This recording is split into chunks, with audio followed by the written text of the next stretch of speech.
C'est quelqu'un qui a connu des déchirures très profondes dans sa vie, il a pensé à se suicider adolescent, et qui quelque part a proposé une pensée, des maximes d'espérance tonifiantes et qui résultat le rendent attachant parce qu'il fait partie de ses compagnons des bons temps et des mauvais temps.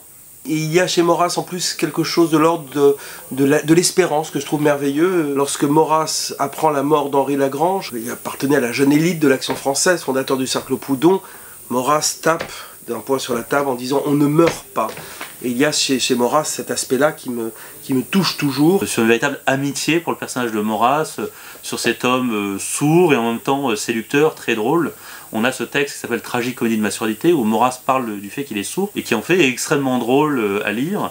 Et Maurras est cet homme qui est beaucoup plus drôle qu'on a tendance la plupart du temps à l'imaginer. Il y a toute une poésie de Maurras consacrée aux femmes qui est tout à fait inattendue et qui est assez amusante à découvrir.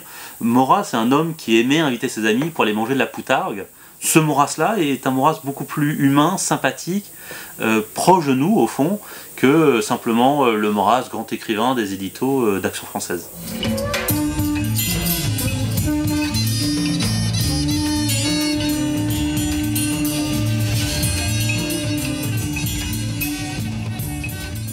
Nous organisons ce colloque Un autre Maurras, inspiré du titre du livre de notre ami Gérard Leclerc. Il paraît en 1974, donc quelques années après 68, et c'est une manière en fait que Gérard Leclerc, donc figure du mouvement royaliste, avait de relire la pensée de Maurras, de dépoussiérer sans doute Maurras. Maurras disait toute tradition est critique, donc il ne fallait pas faire de Maurras une sorte d'idole réactionnaire, mais montrer en quoi la pensée de Maurras est une pensée stimulante intellectuellement. Le but de ce colloque, c'est d'essayer d'aller au plus près de la pensée de Charles Maurras. Et en fait, Platon explique que le travail du métaphysicien, c'est comme le boucher, c'est de découper au plus proche des articulations, de récupérer le plus de viande possible et inimaginable, de les découper le mieux possible, bref, de respecter la finesse de ce qui existe réellement et de ne pas rejeter sous les dangers, ce qu'on ne mange pas, mais d'être au contraire capable de les accompagner au plus près. Imaginez, puisqu'on a parlé de Maurras toute la journée, ce que nous apporterait à Martigues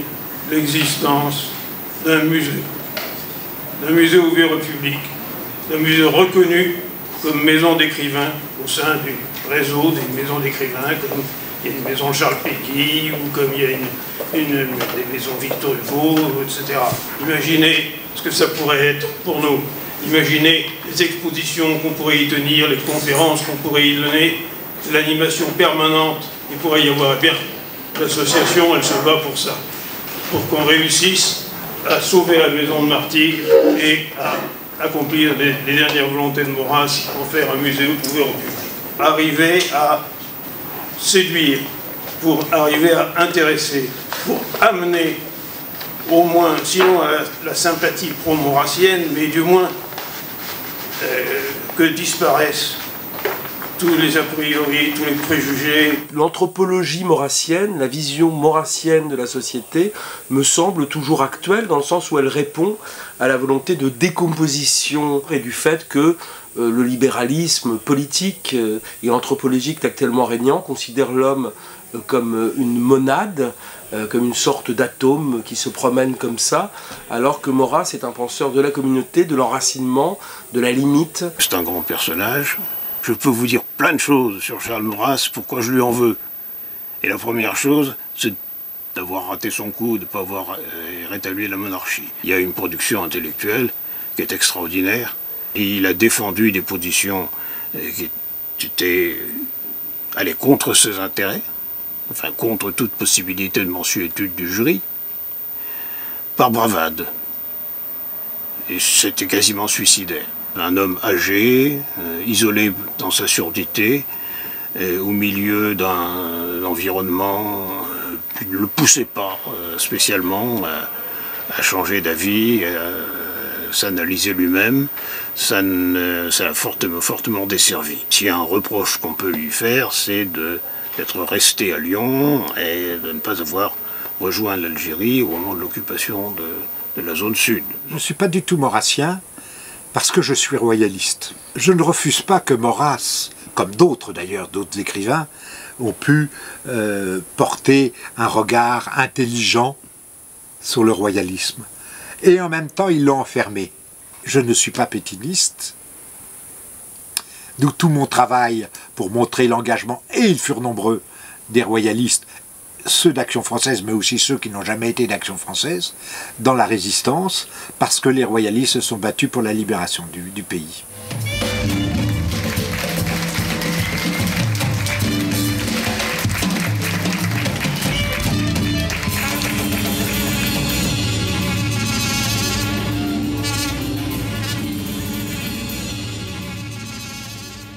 Hier, 9 juin, c'était l'anniversaire de l'élection ou de l'entrée de Charles Maurras à l'Académie française, en 1938. La critique du romantisme n'est pas une innovation maurassienne. Déjà adversaire résolu des poètes parnassiens et symbolistes, Maurras reprend à son compte les critiques de ses prédécesseurs ou de ses contemporains, mais il les radicalise en donnant à ce qui n'était jusque-là qu'une querelle littéraire une dimension politique et militante. Il est par ailleurs très proche de Pierre Lasserre, qui fut le premier critique littéraire de l'Action française et qui s'employa dès 1902 à donner de lui le visage de la Renaissance classique.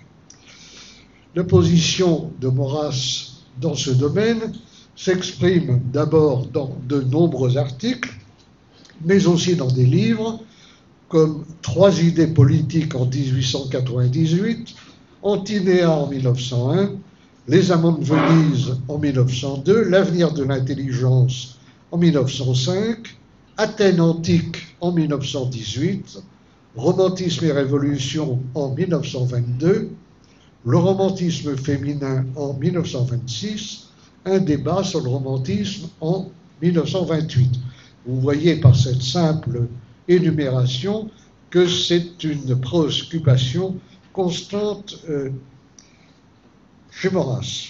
C'est sans doute dans son approche psychologique du romantisme, telle qu'elle se donne à lire dans son essai sur George Sand et Alfred de Musset, où il soutient la thèse de la perversion de l'amour par la sentimentalité avec des formules comme « l'amour de l'amour tue l'amour » ou bien « pour bien aimer, il ne faut pas aimer l'amour », que Maurras, souvent brutal dans sa dénonciation du romantisme, fait preuve au contraire de la plus grande finesse. Avec ce livre, comme l'a écrit Pierre Boutan, Maurras ne prenait pas pour objet une erreur littéraire, ni une déviation politique, mais exactement une erreur de l'âme, une division ou une décomposition de l'esprit. Pour Maurras, comme pour bien d'autres avant lui, le romantisme, c'est en effet d'abord la religion du sentiment subjectif et même du sentiment tout court. En donnant à ce dernier une place hypertrophiée, le romantisme amène la sensibilité à usurper une fonction à laquelle elle est étrangère. Il entraîne la prise de contrôle de l'esprit par la sensibilité. On retrouve ici la définition classique du romantisme comme simple conjonction de l'individualisme, du subjectivisme et d'une vague religiosité de la nature.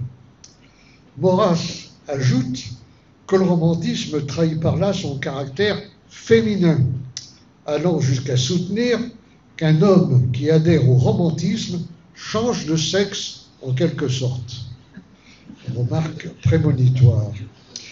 Il n'est jamais question aujourd'hui que de sentiments, écrit-il dans sa préface au Chemin de paradis. Les femmes si brisées et humiliées par nos mœurs se sont vengés en nous communiquant leur nature, tout s'est efféminé, depuis l'esprit jusqu'à l'amour, tout s'est amolli.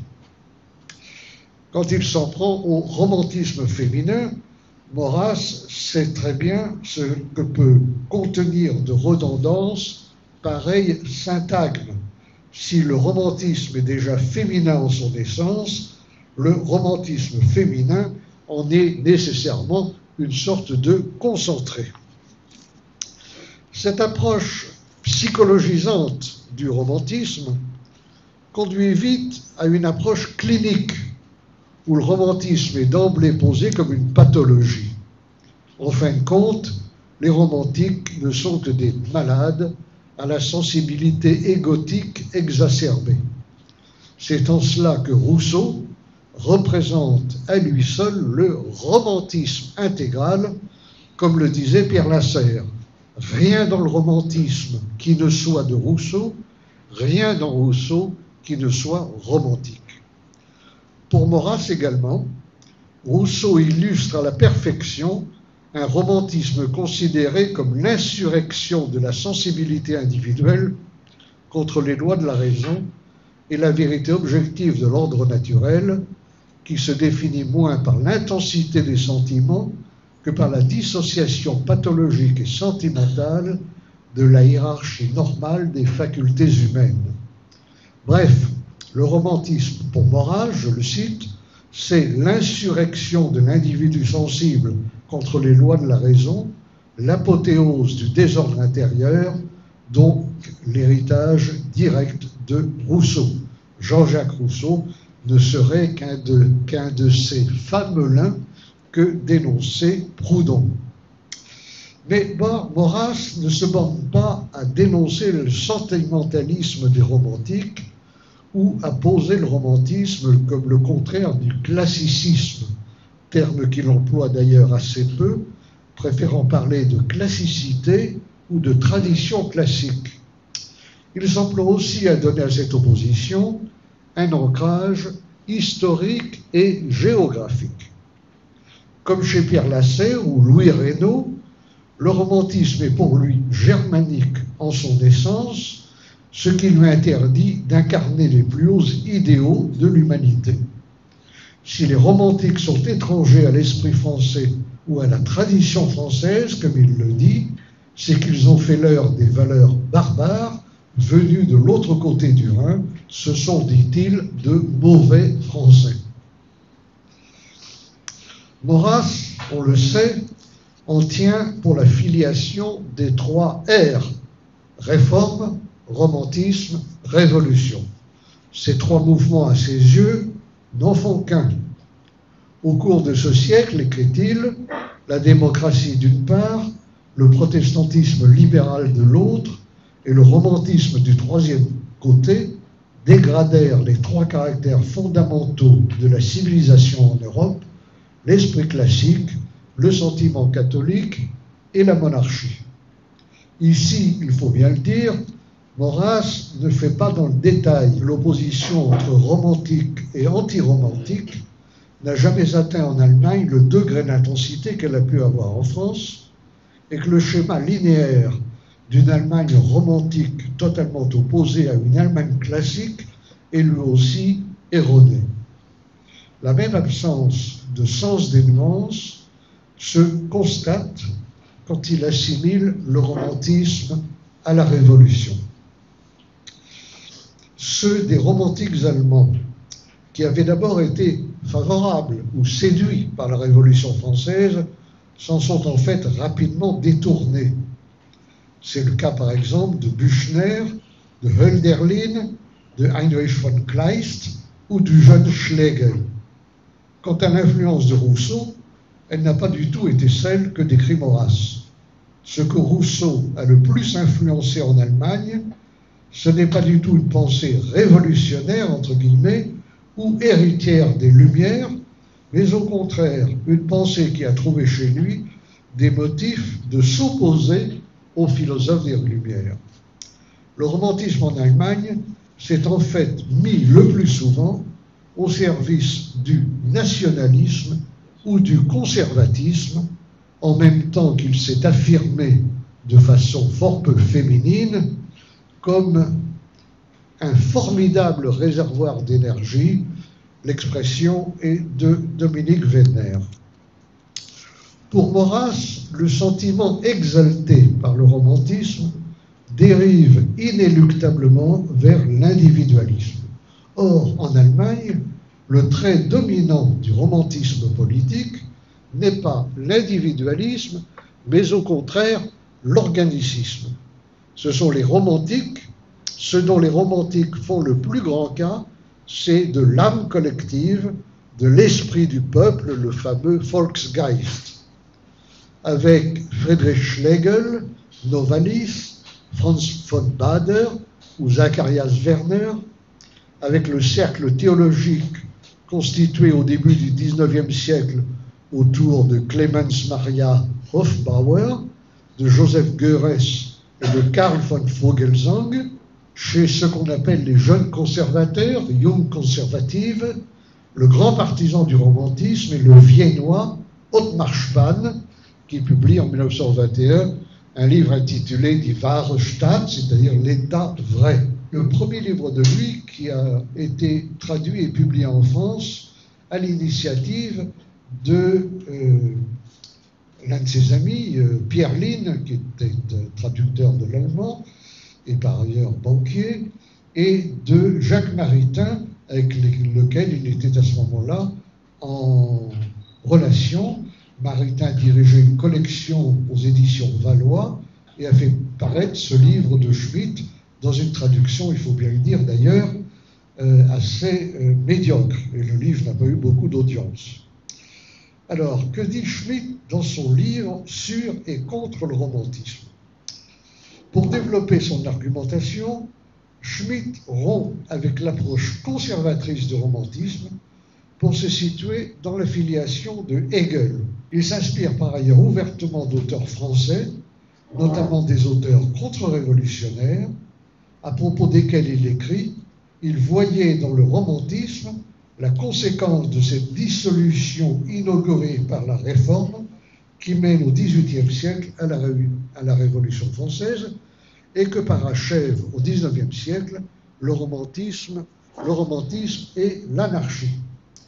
Telle est l'origine, poursuit-il, du monstre à trois têtes, réforme, révolution, romantisme. » L'allusion à Maurras est très claire, ce qui ne doit pas étonner. À une époque où les rapports franco-allemands sont pourtant plus que détestables, et où le nationalisme français et le nationalisme allemand ne se définissent guère que par la négation l'un de l'autre, Schmitt n'a pas seulement lu Bonald et Joseph de Maistre, mais aussi Charles Maurras, Pierre Lasserre et Ernest Seyer. Il semble même s'être abonné à l'Action française, dont il est un lecteur régulier.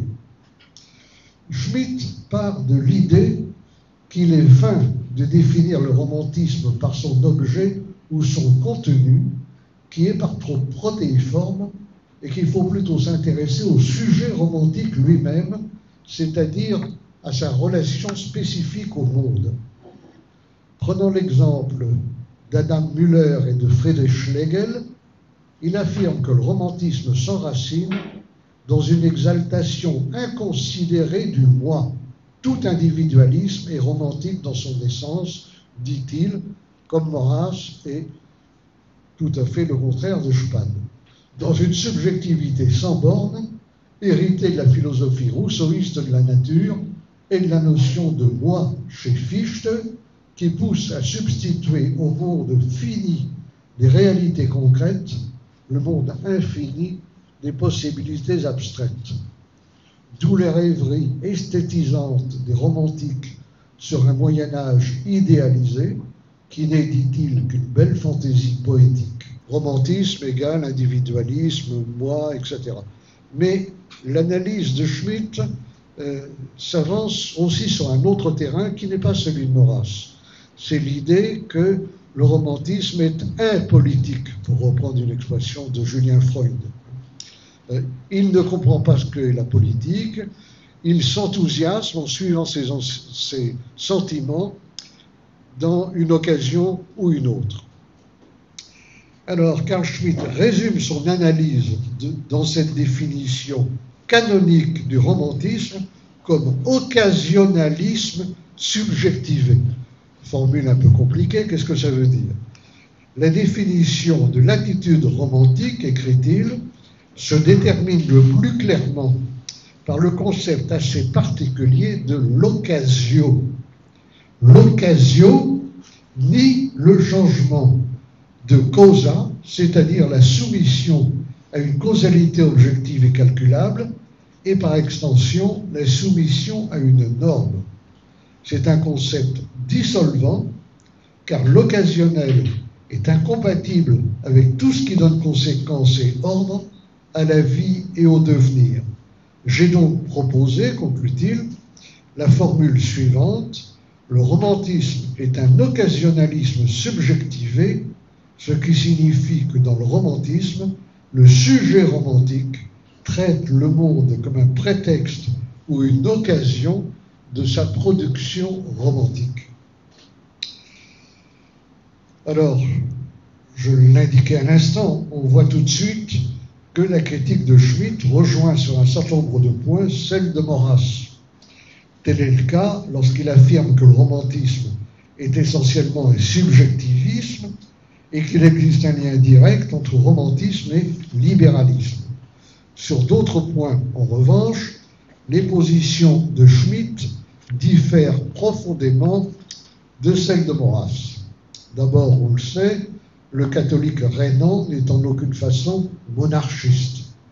D'autre part, il ne considère nullement libéralisme et démocratie comme des synonymes, mais au contraire comme des doctrines fondamentalement opposées, ce en quoi d'ailleurs il se rapproche ici de Rousseau. Contrairement à Maurras, Schmitt n'associe pas non plus sa critique du romantisme à une valorisation de l'idéal classique et moins encore à une défense du rationalisme. À l'instar d'Hippolyte Taine, il défend au contraire l'idée d'une filiation entre le rationalisme du XVIIIe siècle et les idées romantiques. Par ailleurs, loin de partager l'admiration de Maurras pour Descartes, il montre sans peine que le cartésianisme correspond à une étape capitale du recentrement sur le moi. Le cogito ergo, écrit-il, renvoya l'homme à un procédé interne et subjectif, à sa pensée, plutôt qu'à la réalité du monde extérieur. On notera enfin qu'il critique comme foncièrement impolitique la nostalgie réactionnaire et le repli sur le passé, qui ont comme conséquence directe d'éloigner de tout réalisme politique au point d'en devenir bientôt l'ennemi. Je dirais pour finir que même en Allemagne, on le voit, il n'y a pas d'unanimité sur l'interprétation du romantisme.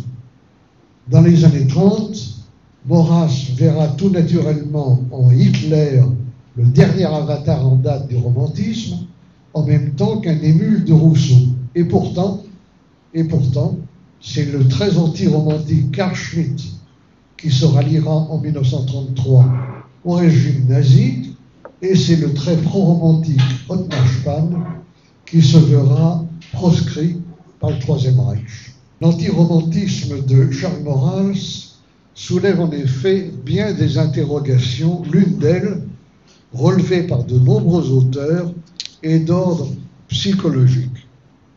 En excommuniant le romantisme au nom du classicisme, Maurras n'aurait-il pas exorcisé une tendance de sa propre nature? La passion avec laquelle il s'en prend au romantisme ne suggère-t-elle pas que le sentiment joua chez lui un rôle d'autant plus grand qu'il le réprimait et le masquait en affectant de déduire tout son système de la seule raison? Albert Thibaudet, qui regrettait que Maurras soit entré en politique au lieu de rester le grand critique littéraire qu'il fut à ses débuts, et qui n'a pas hésité à avoir en lui un individualiste retourné, a été l'un des premiers à soutenir cette thèse en s'appuyant sur les premiers écrits du chef de l'Action française, notamment les contes philosophiques recueillis en 1895 dans le Chemin de Paradis, parmi lesquels La Bonne Mort, où il faisait l'éloge du suicide, et sur des dilections littéraires de jeunesse, Lamartine, Hugo, Baudelaire, Verlaine, Nerval, qu'il s'appliqua ensuite à abjurer. Maurras, dit Thibaudet, était alors d'un riche tempérament qui semblait prédisposé au règne de l'anarchie et de la passion. Et comme toute réaction est gouvernée par l'action contre laquelle elle réagit et sans laquelle elle ne serait pas, il concluait au romantisme de M. Maurras. C'est dans le même esprit que Julien Benda a pu voir dans la pensée de Maurras un romantisme de la raison. Antinéa, l'avenir de l'intelligence, écrivait-il, c'est l'amour de l'esprit classique pris pour matière d'exaltation romantique. Tout contre-romantisme est encore un romantisme, y compris le contre-romantisme de l'Action française. Cette interprétation, qui a été avancée par de nombreux auteurs, j'en ai seulement cité quelques-uns, contient certainement, à mon sens, du moins une part de vérité.